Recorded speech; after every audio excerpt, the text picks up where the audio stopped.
La voix haute vous présente Alexandre et la Dame de Pique par Mathieu Farcy. Musique et sound design par René Grant. Je m'appelle Alexandre. À 8 ans, je me suis battu contre un croque-mitaine nommé Babaou. C'était Manon, ma babysitter, qui l'avait invoqué pour me punir des mauvais tours que je lui avais joués. Je ne sais pas comment ça s'était terminé, car j'avais perdu connaissance. Je m'étais réveillé dans mon lit.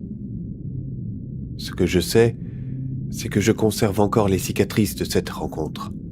Le Babaou m'avait mordu à la main droite. Nous sommes tous doués dans un domaine. Certains développent des aptitudes pour le sport, les mathématiques, les jeux. Moi, j'étais un élève moyen, ni bon, ni mauvais en tout.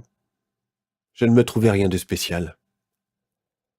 Mon père répétait souvent que ce qui nous distingue des autres fait aussi notre force.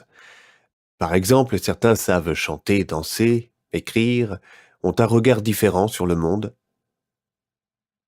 J'ai longtemps cherché quel pouvait être mon talent et comment trouver ma place, jusqu'au jour où j'ai rencontré l'esprit de la Dame de Pique. J'avais 11 ans.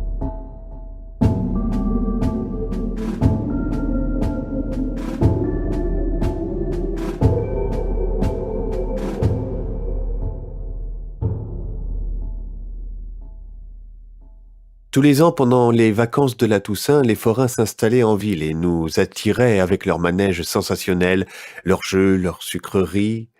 J'avais envie d'y aller, mais tout seul, c'était moins marrant. Val était mon meilleur ami. Son vrai prénom était Valentin, mais je trouvais que Val, c'était plus cool. C'était un garçon un peu enrobé et très maladroit. À cause de cela, les durs de la récré lui faisaient des misères et passaient leur temps à se moquer de lui. Mais un jour, j'ai pris sa défense, et depuis, nous sommes devenus amis. Comme il était très doué au collège, il m'aidait souvent avec les devoirs, m'expliquait les leçons que je n'avais pas comprises. C'était donc en sa compagnie que j'avais décidé de me rendre à la fête foraine. Nous étions plongés dans un autre monde, fait de musique, de bruit, de rire, de sensations fortes.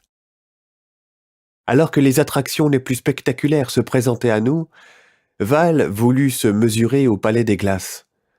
C'était un labyrinthe dont les parois étaient en verre. La difficulté était de retrouver son chemin dans un parcours invisible.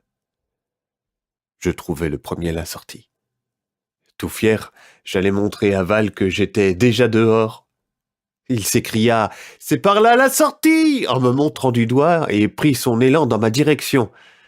Avant que je ne pus faire quoi que ce soit pour l'empêcher, je le vis s'écraser contre la vitre qui nous séparait, tel un moustique sur le pare-brise d'une voiture. Il y avait mis tout son cœur. Et moi, je trouvais ça drôle. Alors il se fâcha. Mais très vite, l'ambiance festive de la foire lui redonna le sourire et l'envie de relever le défi du grand maximum. Nous voici installés chacun dans notre coin, retenus par une barre en métal qui nous comprimait assis, les pieds dans le vide, au bord d'une nacelle pivotant sur elle-même, à l'extrémité d'un grand bras tournant à 100 km/h en avant comme en arrière. Ah, j'avais des sensations terribles. Mon cœur se soulevait dans ma poitrine. À certains moments, je ressentais une pression si forte que je ne pouvais plus du tout bouger. J'entendais Val crier « Wouhou, c'est génial !»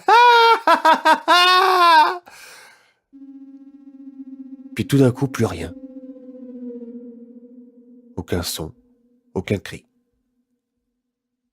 Son silence devenait inquiétant. « Ça va, Val ? T'es toujours là ?» Aucune réponse. Comme nous étions séparés, je n'arrivais pas à le voir. Quand le manège s'arrêta et que la barre de sécurité fut levée, je me précipitai hors de la nacelle vers sa place. Son siège était vide. La pensée qu'il avait été éjecté hors du manège me traversa l'esprit. Et machinalement, je regardai partout autour de moi. Du coin de l'œil, je crus le voir, se dirigeant derrière l'attraction. Je le suivis. « Val ?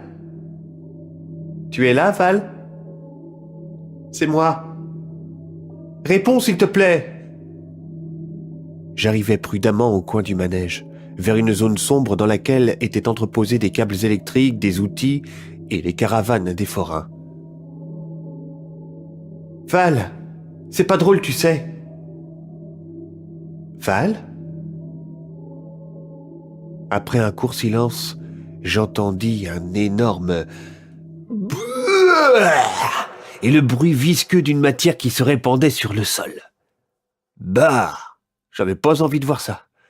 Je laissai mon ami en tête-à-tête avec le contenu de son estomac et retournai l'attendre du côté de la foule. Il allait très bien s'en sortir tout seul et n'avait certainement pas besoin de mon aide. La nuit était tombée. Sous les lumières colorées de la foire, je regardais le monde passer.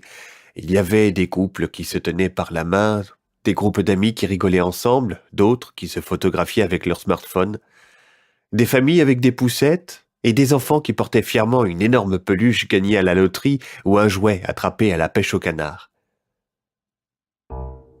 Mon attention fut soudainement attirée par un vacarme inhabituel. Il y avait de l'agitation un peu plus loin.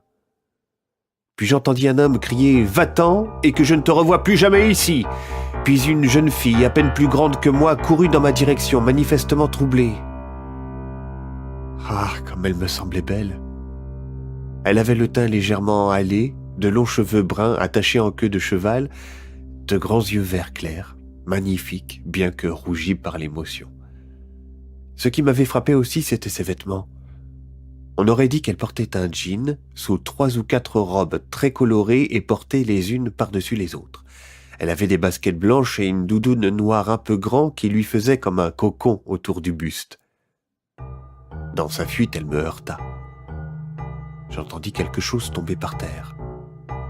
C'était une petite boîte en vieux carton jauni par le temps et renforcée avec du ruban adhésif. Je le ramassai et voulus le lui rendre. Mais elle n'avait pas dû s'apercevoir qu'elle l'avait perdu et avait continué sa route, si bien que je ne la voyais plus. C'est à ce moment que Val sortit enfin de sa cachette. Le manège à sensation l'avait rendu malade. Il était très pâle. Alors, nous avons décidé de rentrer chez nous.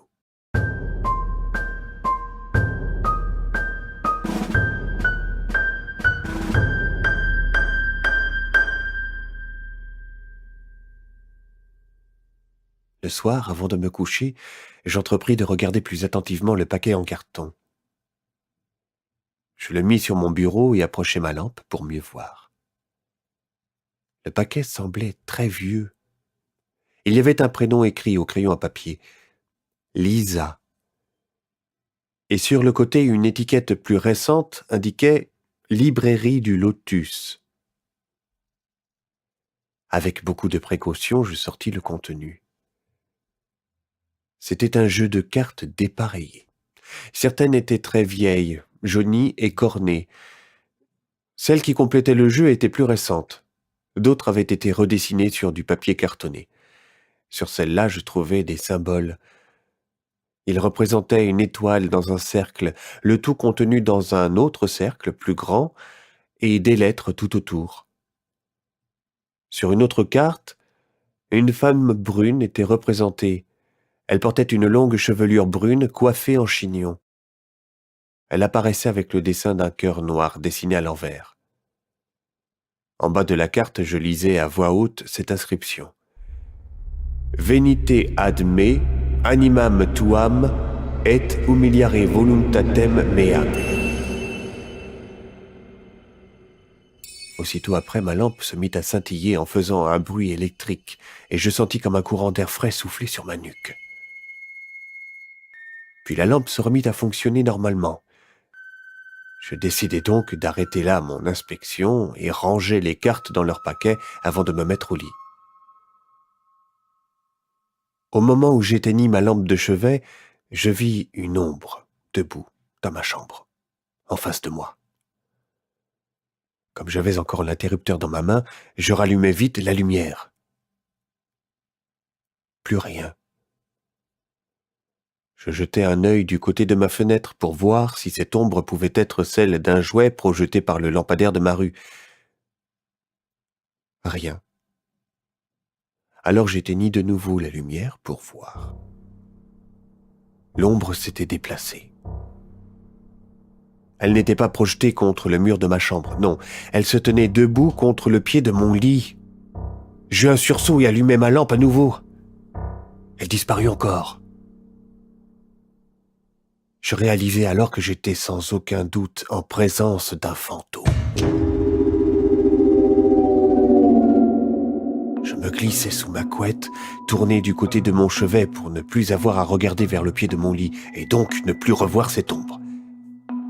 J'éteignis ma lampe. Le visage pâle du fantôme réapparut à quelques centimètres du mien. Je reconnus celui de la dame brune dessinée sur la carte, la dame de pique. Je ne pouvais plus fermer les yeux, paralysé par la peur. Pourquoi m'as-tu invoqué ? Pourquoi quoi ? Tu m'as appelé. Que me veux-tu ? Je ne vous ai pas appelé. Elle tourna la tête à 180 degrés. La lumière de mon bureau s'alluma toute seule, éclairant le paquet en carton. Ces cartes ne t'appartiennent pas. Et tu n'es pas un sorcier. Elle me regarda de nouveau avec des petits yeux cruels. Serais-tu un voleur ? Comme elle s'approchait de plus en plus, je me redressai sur mon lit pour mieux me reculer en lui répondant que non, je n'étais pas un voleur. Alors son corps disparut. Il ne resta que son visage dans un nuage noir translucide. C'est ce que nous verrons. Égare à toi si tu mens. Elle tourna lentement autour de moi. Je sentis du frais et des frissons désagréables, tandis qu'elle était dans mon dos. Je n'osais pas bouger. Je l'entendis juste dire « Intéressant ». Puis plus rien. Plus de sensations, plus de froid. Je me retournai. Elle n'était plus là.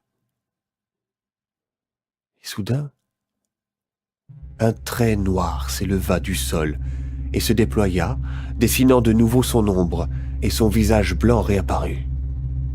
« Comment as-tu fait ?»« Fait quoi ?»«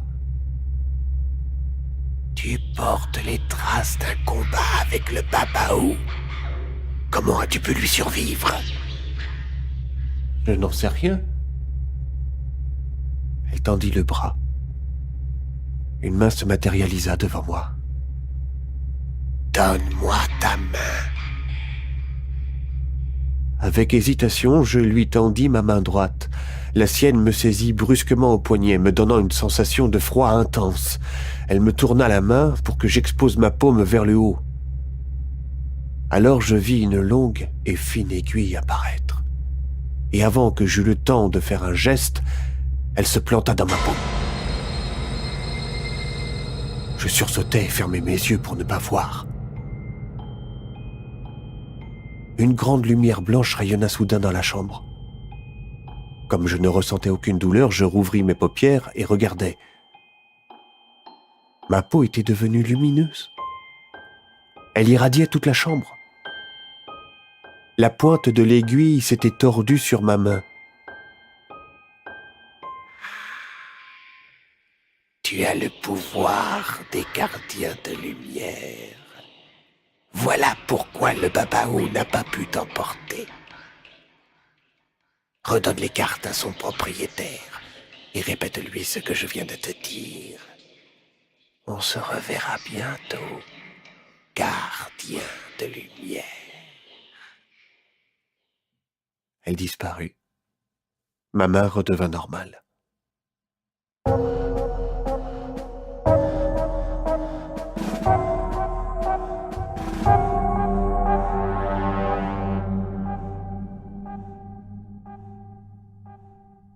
Le lendemain, après les cours, je cherchais sur Internet la librairie du Lotus.